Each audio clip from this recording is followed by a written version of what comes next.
Une alerte aérienne a retenti dans toute l'Ukraine. En pleine nuit de samedi à dimanche, des dizaines de missiles et des drones se sont abattus sur la capitale ukrainienne. Les habitants, pris de peur, se sont réfugiés dans les stations de métro de la ville. Nous avons marché sous les explosions, nous avons vu des objets voler dans les airs, c'était terrifiant, effrayant. C'est horrible ce que fait la Russie, elle essaye de nous détruire, elle ne nous laisse aucune chance de vivre.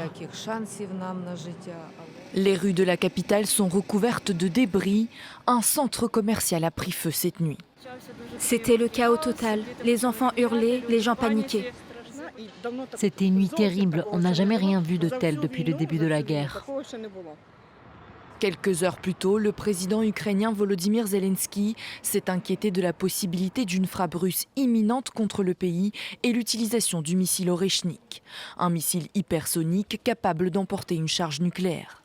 Déjà utilisé à 2 reprises par Moscou depuis l'invasion russe, cette fois encore, il ne transportait aucune ogive nucléaire.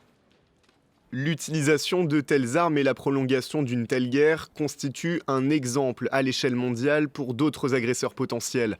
Si la Russie est autorisée à semer la mort à une telle échelle, aucun accord ne dissuadera d'autres régimes similaires, fondés sur la haine, de se livrer à l'agression et aux attaques.